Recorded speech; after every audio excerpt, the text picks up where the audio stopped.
In the spring of 1918, New Orleans stood at a crossroads between old-world traditions and modern American chaos. The city had always been different, a melting pot where French, Spanish, African, and Italian cultures collided and merged into something entirely unique. The streets of the French Quarter and the Italian district hummed with a dozen languages. Jazz music, born in these very neighborhoods, was emerging from the brothels and dance halls to become America's first truly original art form. But in 1918, New Orleans faced twin catastrophes that would define a generation. The First World War, which America had entered in 1917, was reaching its brutal conclusion. Young men from Louisiana fought in the trenches of France, experiencing horrors that would haunt them forever. Those who survived would return home changed, some carrying wounds visible only in nightmares and sudden violent outbursts. Then came the Spanish influenza, a pandemic that would ultimately kill more people than the war itself, an estimated 50 million worldwide. New Orleans, as a major port city with constant traffic from ships carrying soldiers and goods, was hit particularly hard. By autumn 1918, the morgues overflowed. Entire families were wiped out in days. Schools and theaters closed. People wore gauze masks in public and avoided crowds. The city smelled of disinfectant and fear. Into this atmosphere of death, trauma, and paranoia came something else, something that would add a new dimension to the terror already gripping New Orleans, a predator who moved through the night with methodical precision, targeting immigrant families, entering their homes while they slept, and wielding an axe with devastating brutality. The newspapers would call him the Axeman of New Orleans, and for 18 months he would hold an entire city hostage to fear. This is the story of America's most bizarre serial killer, the man who demanded the city play jazz or die. Thursday, May 23, 1918, New Orleans. The night was hot and humid, typical for late May in Louisiana. At 927 Upper Line Street in the Uptown neighborhood, Joseph Mumfre and his wife, Catherine, slept in their modest apartment above the grocery store they owned. Joseph, 32 years old, was a hard-working Italian immigrant who had built a small but respectable business serving the neighborhood's Italian community. His wife, Catherine, devoted and diligent, helped run the store during the day. They had closed up late that evening, counting the day's modest earnings before climbing the stairs to their apartment. Neither of them locked the door that connected the store to their living quarters, a decision that would prove fatal. Sometime between 2 and 3 in the morning, an intruder entered the building. He did not break the lock or force the door. Instead, he used a chisel to carefully cut away a panel of the door near the lock, creating an opening just large enough to reach through and unlock it from the inside. This method was precise, practiced, nearly silent. He found the Mumfre's bedroom easily. They were sleeping, unaware of the nightmare about to unfold. The intruder had brought no weapon. Instead, he took an axe from the Mumfre's own yard, a tool Joseph used for splitting firewood. He raised it above his head and brought it down with crushing force. Joseph Mumfre died from a combination of axe wounds to the head and a slashed throat. Catherine Mumfre's skull was fractured by multiple blows. At approximately 6 in the morning, Joseph's brothers, Andrew and Jake Mumfre, who lived in the adjacent building, discovered the bodies. The police were summoned. Detectives arrived to find a scene of extraordinary brutality. Blood soaked the bedding and splattered the walls.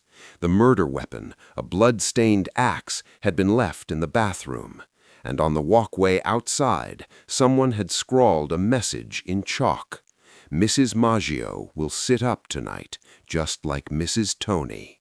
The reference to Mrs. Tony chilled investigators who knew New Orleans crime history. In 1911, 7 years earlier, 3 Italian grocers had been murdered in their homes using similar methods: axes, nighttime attacks, chisel-cut door panels. The cases had never been solved, eventually dismissed as isolated incidents possibly connected to organized crime disputes. Now it appeared the killer had returned, or perhaps he had never left. The New Orleans Police Department, led by Frank Mooney, launched an intensive investigation. They interviewed the Maggio brothers, neighbors, anyone who might have seen or heard something suspicious. They found nothing. No witnesses had observed anyone entering or leaving the building. No one had heard screams or sounds of struggle. The killer had come and gone like a ghost. Less than 4 weeks later, on June 27, 1918, he struck again. Louis Bessemer, a 59-year-old grocer of Polish descent, and his partner Harriet Lowe were attacked in their home at 2301 Charter Street. The method was identical: a door panel cut away with a chisel, entry while the victim slept, an axe taken from their own property used as the murder weapon. Both survived the initial attack, though Harriet would die from her injuries 2 months later in August. Before her death, delirious from her wounds, she made a shocking accusation. She claimed Louis Bessemer himself was the Axeman. Police arrested Bessemer, but the charge made no logical sense. He had been gravely injured in the same attack. The wounds were consistent with defensive injuries from someone trying to protect himself, not the work of an attacker. Bessemer was eventually released, though the scandal damaged his reputation permanently. The attacks continued throughout that sweltering summer of 1918. On August 5th, Anna Schneider was attacked in her home while her husband, Edward, worked the night shift. Miraculously, despite severe head trauma, she survived and later gave birth to a healthy child. On August 10th, Joseph Romano was murdered in his bed at 2347 Gravier Street while his nieces slept in adjacent rooms. One of them, awakened by the sounds, caught a glimpse of a dark figure fleeing, a tall man, she said, wearing a dark suit and hat. It was the first and only eyewitness description the police would receive. After the Romano murder in August 1918, the attacks stopped. Weeks passed, then months. Autumn arrived, bringing cooler weather and the continued ravages of the influenza pandemic. November brought the armistice ending the First World War, celebrations in the streets despite the illness still claiming lives. Winter came and went. By early 1919, many in New Orleans believed the Axeman had moved on, died, or been imprisoned for some other crime. The police, with no new leads and no new attacks, gradually shifted their attention to other matters. Then, on March 13, 1919, the city's morning newspapers received a letter. The Times-Picayune published it in full the following day, and New Orleans erupted in a mixture of terror and fascination. The letter, written in theatrical, grandiose language, claimed to be from the killer himself. "Hell, March 13, 1919, it began. Esteemed mortal of New Orleans, they have never caught me, and they never will. They have never seen me, for I am invisible even as the ether that surrounds your earth. I am not a human being, but a spirit and a fell demon from the hottest hell. I am what you Orleanians and your foolish police call the Axeman." The letter continued with boastful claims of supernatural origin and invincibility before making an extraordinary demand. Now, to be exact, at 12:15 earthly time on next Tuesday night, I am going to pass over New Orleans. In my infinite mercy, I am going to make a little proposition to you people. Here it is. I am very fond of jazz music, and I swear by all the devils in the nether regions that every person shall be spared in whose home a jazz band is in full swing at the time I have just mentioned. If everyone has a jazz band going, well then, so much the better for you people. One thing is certain, and that is that some of your people who do not jazz it on that specific Tuesday night, if there be any, will get the axe. The letter concluded with a mocking signature, undoubtedly yours, the Axeman. The city's reaction was immediate and unprecedented. Tuesday, March 19, 1919, would become known as Jazz Night, one of the strangest episodes in American criminal history. New Orleans took the Axeman's threat seriously. Dance halls threw open their doors, packing in customers eager to dance the night away to live jazz bands. Saloons hired musicians. Families who owned phonograph machines played jazz records at full volume with their windows open. Those who had no music of their own took to the streets, where impromptu jazz bands had assembled on corners throughout the city. Composer Joseph John de Villa quickly wrote and published a song titled "The Mysterious Axeman's Jazz, Don't Scare Me, Papa." It sold thousands of copies within days. The sheet music featured a cartoon drawing of a menacing figure wielding an axe, dancing to jazz music. From midnight until dawn on March 19th, New Orleans was a city consumed by jazz. The music poured from every building, filled every street, created a citywide symphony of defiance and fear. It was celebration and terror intertwined. People danced because they wanted to live. And remarkably, horrifyingly, it worked. No one was attacked that night. The Axeman kept his word. When dawn broke on March 20th, the city exhaled collectively. The music stopped. People returned to their homes, exhausted, confused, but alive. Had they actually appeased a demon with jazz, or had a very human killer simply enjoyed watching an entire city dance to his tune? The debate raged in newspapers and parlors. Some called the letter a hoax, claiming the real Axeman had nothing to do with it. Others believed they had witnessed something supernatural. The police, embarrassed and frustrated, could offer no explanation. They could not even confirm definitively that the letter writer was the actual killer.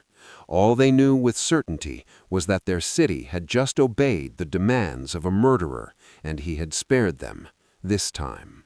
The relief was short-lived. Just 9 days before Jazz Night, on March 10, 1919, the Axeman had already struck again, though news of the attack had not been immediately connected to the same killer. In Gretna, Louisiana, a suburb across the river from New Orleans, Charles Cortimiglia, his wife Rosie, and their 2-year-old daughter Mary were attacked in their grocery store home at 26th Street. The familiar pattern emerged: door panel cut away, entry during the night, attack with an axe. Charles and Rosie survived with severe head wounds. Little Mary Cortimiglia did not. Her skull had been crushed by the axe. She died at the scene. The attack would have been tragic enough, but what followed became one of the most bizarre chapters in the entire Axeman saga. Rosie Cortimiglia, recovering in the hospital from her injuries, made a shocking accusation. She claimed their neighbors, Frank Giordano and his son Iorlando Giordano, were responsible for the attack. Frank was a grocer who competed with the Cortimiglias for business. Rosie insisted she had seen them clearly during the attack. The Giordanos were the Axeman. Charles Cortimiglia, also recovering from his wounds, vehemently disagreed. He insisted the Giordanos were innocent, that his wife was mistaken or lying. The police arrested the Giordano's anyway. In May 1919, they stood trial. Despite Charles's testimony supporting their innocence, the jury believed Rosie. Both Frank and Iorlando Giordano were convicted. Frank sentenced to hang, Iorlando to life in prison. The Italian community of New Orleans was outraged. Many believed the Giordanos were being scapegoated, that anti-Italian prejudice had influenced the verdict. Then, more than a year later, in December 1920, Rosie Cortimiglia made a stunning confession. She had lied. The Giordanos were innocent. Her accusation had been motivated by personal spite, a neighborhood grudge that had nothing to do with the Axeman. She had allowed 2 innocent men to be convicted of a crime they did not commit, nearly sending one to the gallows. The Giordanos were released, but their lives and reputations were destroyed, and the real Axeman remained free. The attacks continued through the summer and autumn of 1919. In August, Steve Boca, a grocer, was attacked at his home and survived, stumbling into a neighbor's house with blood streaming from his head, shouting, "The Axeman got me." In September, Sarah Lauman, a dentist, notably not Italian and not a grocer, was attacked in her bed and survived with severe injuries, including broken teeth and head trauma. The pattern seemed to be breaking down, or perhaps the killer was becoming less selective, more desperate or chaotic. Then came the final attack. On October 27, 1919, Mike Pepitone, a grocer, was murdered in his home at 1012 South Scott Street. His wife, Esther, and their 6 children were sleeping in adjacent rooms. Esther heard strange sounds and rushed into the bedroom she shared with Mike. She arrived in time to see a dark figure fleeing through the window. Mike lay in bed, his head nearly destroyed by axe blows. He died within minutes. Esther's description of the fleeing killer was vague: a man, tall, dark clothing, nothing that helped the police. And then, as abruptly as they had begun, the attacks stopped. October 1919 marked the last confirmed Axeman murder. Days passed, then weeks, then months. New Orleans waited, tense and fearful, but the killer did not return. By early 1920, it became clear that something had changed. The Axeman had either died, been imprisoned for an unrelated crime, moved to another city, or simply stopped killing of his own volition. The investigation, which had consumed enormous resources and manpower, gradually wound down. They had interviewed thousands of people, pursued hundreds of leads, and arrested multiple suspects, all innocent. The case remained officially open, but effectively cold.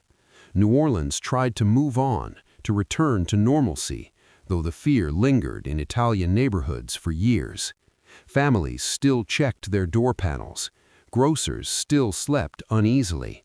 The city had been held hostage by a phantom, and now that phantom had simply vanished. On December 2, 1920, 14 months after her husband's murder, Esther Pepitone traveled to Los Angeles, California. While walking down a street in the city's downtown area, she encountered a man she recognized. Without hesitation, she drew a revolver from her purse and shot him multiple times. The man died at the scene. His name was Joseph Mumfre, and he was a criminal with an extensive record, including robbery and violent assault. When police arrested Esther, she made a simple claim: this man had killed her husband. This was the Axeman of New Orleans. The case against Mumfre was entirely circumstantial, but the timing was extraordinary. Investigators discovered that Mumfre had been released from prison in 1918, shortly before the Axeman attacks began. He had been incarcerated at the Louisiana State Penitentiary for a previous violent crime, but was paroled in early 1918. The Axeman's first attack occurred in May of that year. Then, remarkably, Mumfre had been arrested again in October 1919 for burglary and assault. The date of his arrest coincided almost exactly with the final Axeman attack, the murder of Mike Pepitone. After October 19, with Mumfre back in prison, the Axeman murders stopped completely. Mumfre was released from prison again in 1920, and within months, Esther Pepitone tracked him down and killed him. She claimed she had seen him fleeing her home the night her husband was murdered, that she would never forget his face. At trial, Esther was convicted of murder but received a remarkably lenient sentence of 10 years in prison, a verdict that suggested the jury sympathized with her claim of justice for her husband's death. She served only a few years before being released. Many in New Orleans believed Esther had done what the police could not. She had killed the Axeman. Others remained skeptical, wondering if she had simply killed the wrong man, a convenient scapegoat for her grief and rage. Was Joseph Mumfre truly the Axeman of New Orleans? The evidence is tantalizing, but inconclusive. The timing of his prison sentences correlating with the start and stop of the murders is compelling.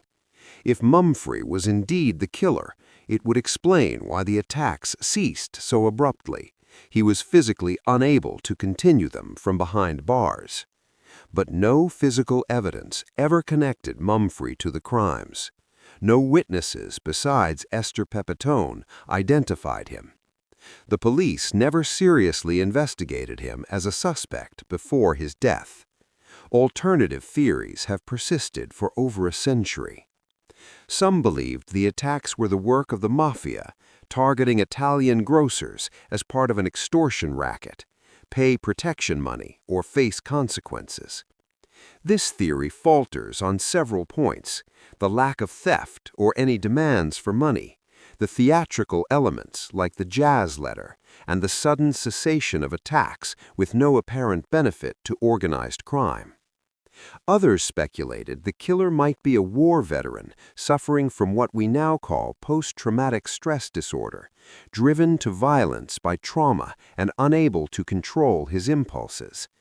This could explain the extreme brutality and the nighttime attacks, possibly triggered by traumatic memories, but it does not explain the targeting of specifically Italian victims or the bizarre jazz demand. The most likely explanation, accepted by many criminologists who have studied the case, is that the Axeman was a serial killer motivated by psychological compulsion rather than rational motive. The attacks showed planning and intelligence, the careful method of entry, the use of victims' own tools to avoid being caught with weapons. The letter demonstrated a desire for attention and control, classic traits of organized serial killers. Yet the abrupt ending remains puzzling. Serial killers rarely stop voluntarily. They are typically caught, die, or become physically incapable of continuing. If Mumfre was not the Axeman, then the real killer either died between October 1919 and early 2020, or moved away from New Orleans and potentially killed elsewhere under different circumstances. 105 years after the last attack, the Axeman of New Orleans remains one of America's most compelling unsolved mysteries.